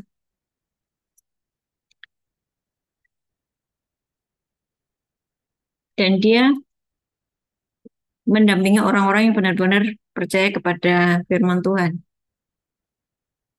Yang saya bahas tentang malaikat perjanjian, dia ada di depan kita. Engkau yang sungguh-sungguh mempercayai firman Tuhan, ya, engkau nggak ragu, nggak bimbang. Di depanmu itu ada yang namanya malaikat perjanjian. Yesaya 58 ayat 8. Kebenaran Tuhan barisan depanmu, kemuliaan Tuhan barisan belakangmu. Apa tuh kemuliaan Tuhan? Semua yang Tuhan punya, berkatnya, kasihnya, kemurahannya, pengampunannya. Carilah dahulu kerajaan Allah dan kebenarannya. Di depanmu itu engkau fokusnya kepada carilah dahulu kerajaan Allah dan kebenarannya. Carilah dahulu kerajaan Allah dan kebenarannya. Di atasmu open heaven. Kenapa engkau bisa berkata bahwa di atasmu adalah open heaven? Markus 1 ayat 9 sampai 11. Ketika engkau dibaptis, surga terbuka, Roh Kudus turun ke atasmu. Dan Bapa berkata, engkaulah anak yang kukasihi. Bu, itu kan ayat buat Tuhan Yesus. Bukankah engkau juga mengerjakan yang Yesus kerjakan? Engkau dibaptis, itu benar-benar langit terbuka. Dan benar-benar Roh Kudus diam di dalammu. Dan engkau harus memperkatakan bahwa ada selalu langit terbuka di atasku. Sebab di dalamku ada Roh Kudus. Roh Kudus itu yang menghubungkan aku dengan Bapakku di surga. Aku mencari dulu kerajaan Allah dan kebenarannya. Maka kebenaran itu barisan depanku. Yesaya 58 ayat 8. Kebenaran itu barisan depanku. Maka aku bisa berkata, Tuhan adalah gembalaku. Ketika gembala itu berjalan di depanmu, maka engkau aman. Tuhan berkata bahwa engkau diberkati menjadi kepala bukan ekor. Ketika engkau menjadi kepala, depanmu adalah Tuhan. Tapi kalau engkau menjadi ekor, depanmu bukan Tuhan, orang-orang di sekelilingmu. Maka Tuhan itu memberkatimu itu menjadi kepala bukan ekor. Amin. Nah, ini harus pewahyuan ini harus terus-menerus yang namanya engkau ucapkan untuk menghancurkan pola pikirmu yang kadung dibuat percaya pada fakta dan data tadi loh.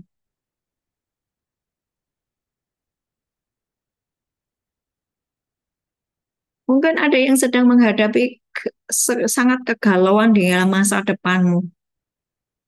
Orang mengintimidasimu dengan, wah masa depanmu kacau ini, kamu nggak punya pengharapan, gini. Engkau jangan marah dengar orang seperti itu. Tapi engkau harus lakukan deklarasi. Deklarasi itu membuat jiwamu sepakat dengan rohmu yang sudah ada firman Tuhan, yang sudah ada roh Tuhan tadi. Jiwamu mengatakan, dengar, Yesaya 58 ayat 8 bahwa kebenaran itu adalah barisan depanku, kemuliaan Tuhan barisan belakangku. Bahwa Tuhan itu tidak pernah memberikan rancangan kecelakaan atas hidupku, Dia akan memberikan kepadaku rancangan damai sejahtera. Kalau orang berkata kamu akan susah nanti karena begini, begini. Firman Tuhan berkata, kalau aku baik-baik mendengarkan suara Tuhan Allahku dan melakukan dan setia, segala berkat ini akan datang kepadaku. Kalau aku tidak menyimpang ke kiri dan ke kanan, aku merenungkan Taurat Tuhan siang dan malam, aku akan menjadi orang yang berhasil dan beruntung. Ciptakan masa depanmu sendiri dengan firman. Jangan percaya pada omongan orang yang mengintimidasi masa depanmu. Engkau harus marah dengan iblis yang terus mengganggu di telingamu dan ini orang jahat. Bagaimana kamu bisa mengampuni? Mereka yang bisa mengampuni itu yang imannya sudah tinggi. Omong kosong iblis. Engkau harus lawan itu. Di dalam diriku ada rohnya Kristus, di dalam diriku ada imannya Kristus. Aku diberi takaran iman yang sama. Dan aku adalah berhak untuk mendapatkan kasih karunia yang Bapa surga sudah sediakan atas hidupku. Dia tidak pandang bulu, dia tidak belik kasih. Hanya memang ada orang-orang favoritnya Tuhan. Lah sekarang kamu akan belajar bagaimana engkau menjadi orang favoritnya Tuhan. Favoritnya itu apa? Tuhan tuh suka dengan hidupmu gitu loh. Bagaimana Tuhan suka dengan hidupmu? Banyak cara. Tuhan nggak meminta kamu sudah kasih dia. Tuhan hanya memberikan sedikit sinyal kamu sudah tahu apa yang kamu harus kerjakan. Engkau menjadi favoritnya Tuhan. Bukannya Tuhan pilih kasih, tapi karena apa yang menjadi stylemu setiap hari itu membuat Tuhan itu suka, ya menyukai engkau. Engkau menjadi favoritnya Tuhan. Nah, itu beda lagi. Tapi mari hari ini sadari keberadaanmu bahwa di dalam dirimu engkau itu punya imannya Tuhan. Engkau punya imannya Kristus. Jiwamu yang harus diselaraskan dengan firman. Paham ya Bapak Ibu? Dia mau tanya? Yuk, mari berinteraksi supaya lebih paham lagi. Siapa yang mau bertanya?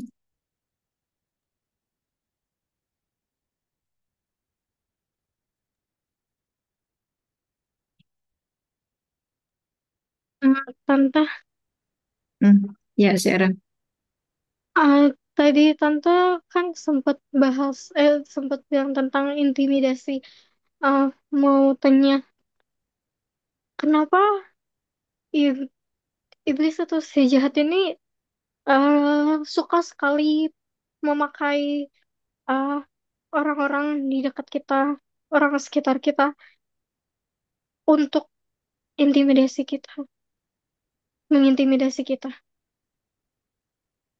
Kenapa iblis suka sekali memakai orang-orang yang paling dekat dengan kita untuk mengintimidasi kita?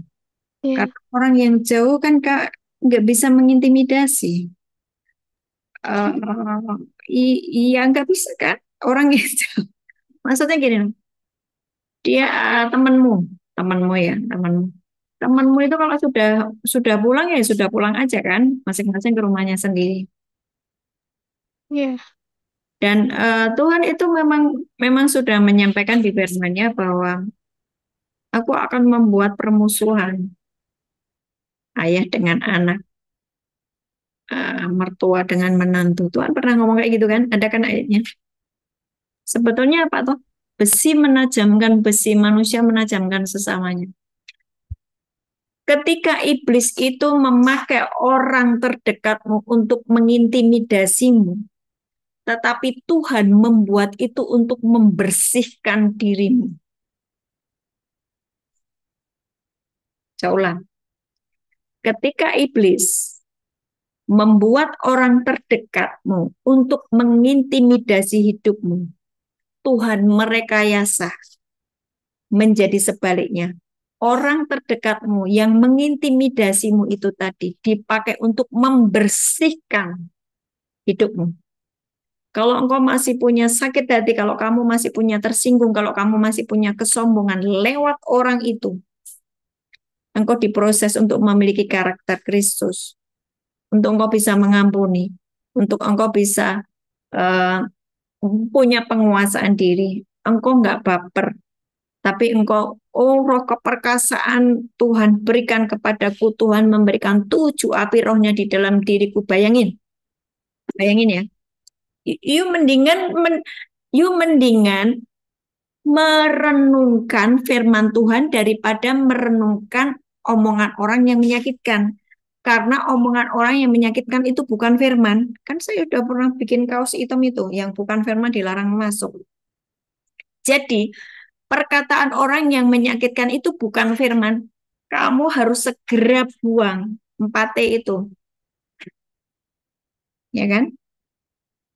Tangkap, tolak, tukar dengan firman, dan bertekun di dalam firman.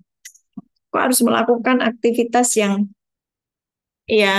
aktif itu untuk menangkap dan menolak semua pikiran negatif.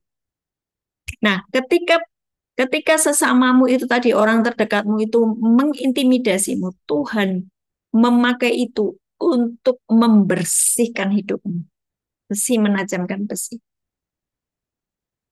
Untuk menjadi saya seperti hari ini, Tuhan izinkan saya mendapatkan suami yang keras, yang saklek, yang on time, yang dia tidak bisa melihat ketidakakuratan. Saya belajar, tadinya juga terjadi konflik, tapi saya melihat yang positifnya. Ketika saya menangkap itu, sisi buruk saya hilang, digantikan dengan sisi baik yang Tuhan sedang munculkan, harus ada di dalam diri saya. Gitu loh. Paham ya? Sekali lagi, setiap perkataan sia-sia, setiap perkataan yang menyakitkan, yang diucapkan orang, jangan kamu renungkan, karena itu bukan firman. Hanya firman yang boleh kamu renungkan.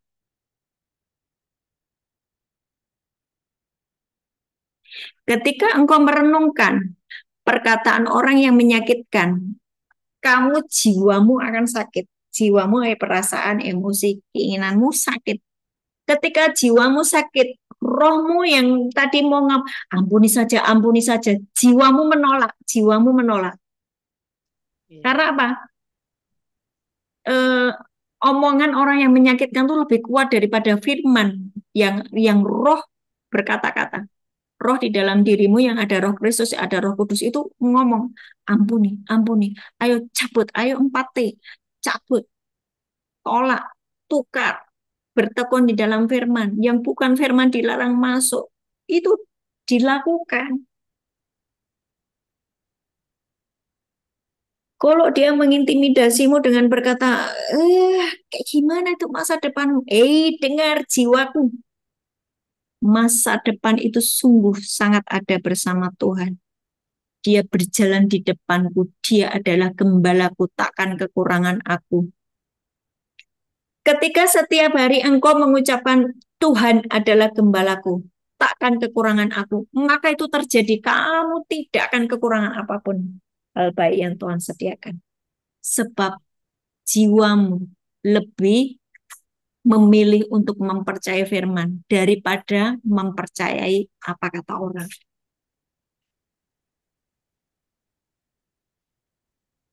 Amin. Cukup jelas? Jelas, Bu. Jelas ya? Selama ini yang terjadi adalah engkau merenungkan apa kata orang. Iya. Betul?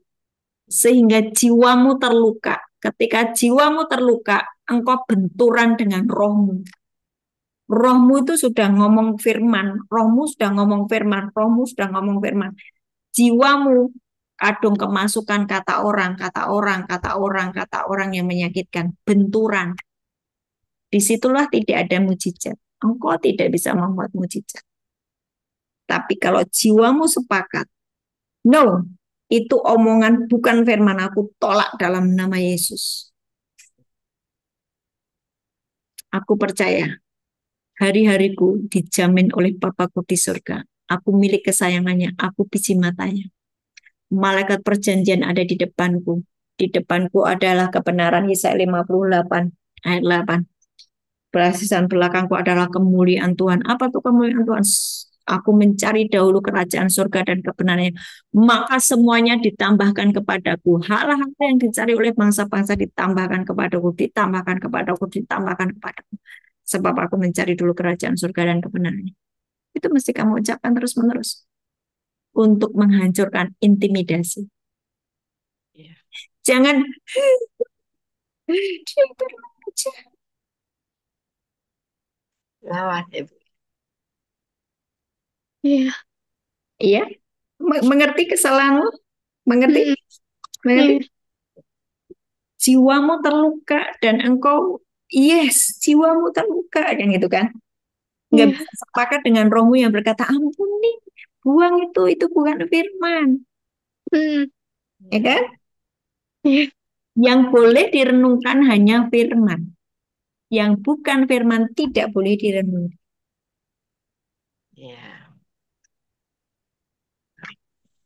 Ketika engkau merenungkan perkataan orang, engkau sakit hati. Tapi ketika engkau merenungkan firman Tuhan, ampuni, ampuni, ampuni, ampuni. Jiwamu sehat, hatimu sehat. Amin. Ya. Enggak ada luka. Ketika jiwamu sehat, engkau bisa sepakat terus dengan firman. Engkau bisa menciptakan masa depanmu sendiri.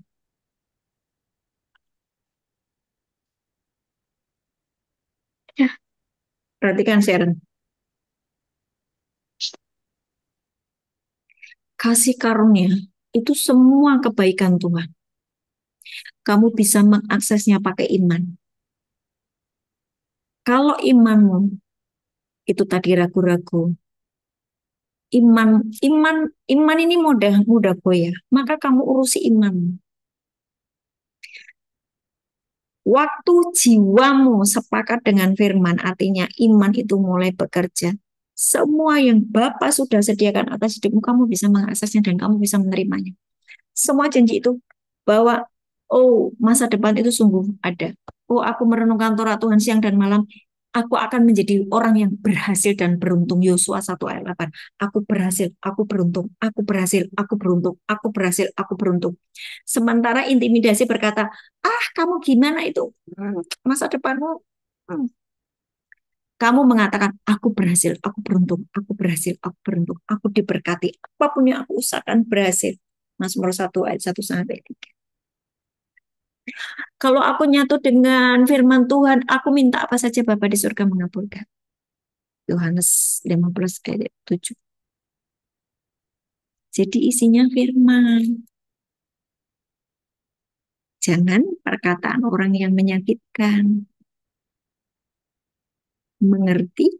Praktek ya. Kamu kalau nggak praktek berarti tidak punya iman. Tidak punya iman tidak berkenan loh. Iya. Ya kan Ibrani 11 ayat 6. Ada iman upah, tidak ada iman tidak berkenan. Tidak melakukan firman, tidak ada iman. Tidak ada iman, tidak berkenan. Basically. Iya. Iya kan?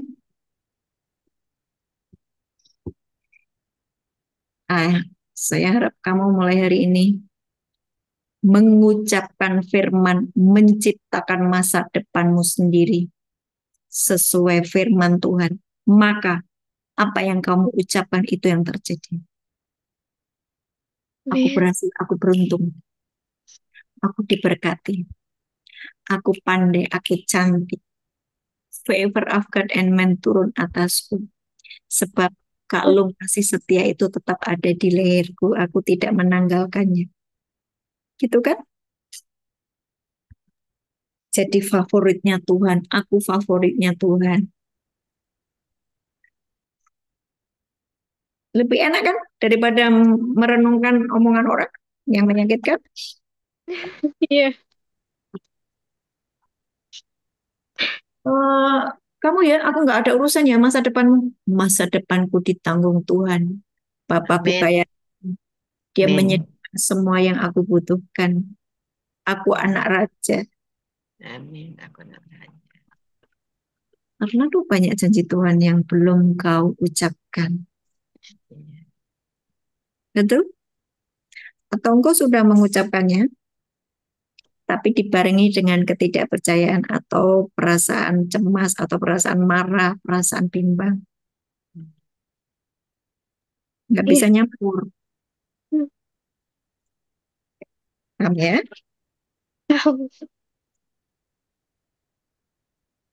Praktek.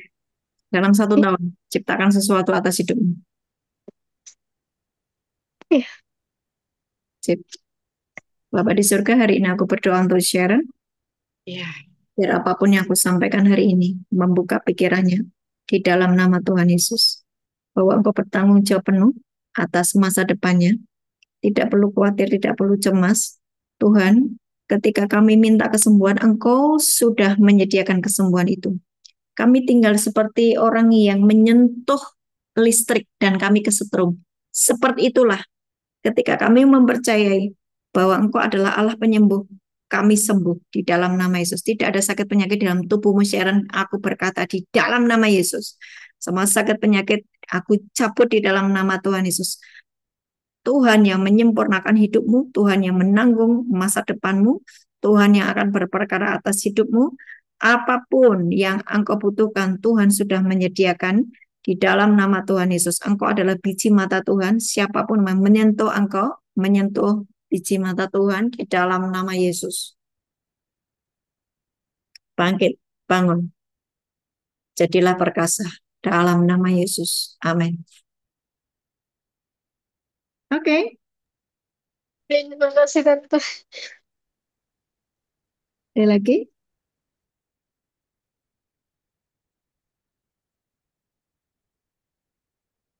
Sepertinya pembahasan sederhana tentang iman ya. Tapi ternyata ada banyak yang belum mempraktekkan. Silakan, ada lagi? Jangan malu, jangan ragu untuk bertanya.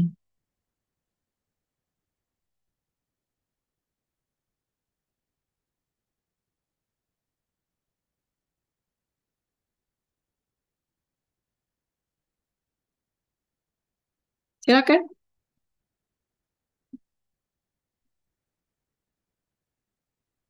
Sudah pada paham malaikat perjanjian?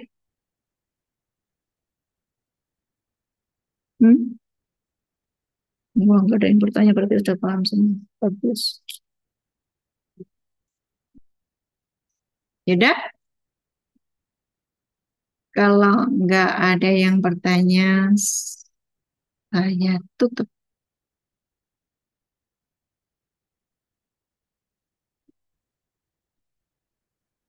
Sudah nggak ada?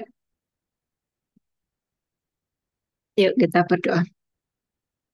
Bapa di surga, terima kasih buat malam hari ini. Engkau mengajar kami tentang dasar-dasar, yaitu tentang iman. Terima kasih ternyata kami memiliki imannya Kristus, iman yang dahsyat. Dan hari ini kami bertobat atas jiwa kami, perasaan kami, emosi kami yang sangat dipengaruhi dengan panca indera kami. Kami terlalu kedagingan Tuhan, ampuni kami. Dan biarlah mulai hari ini Tuhan, kami mau sepakat dengan segala firman-Mu, dan kami akan mengalami semua kebaikan di dalam nama Tuhan Yesus. Angkat tangan.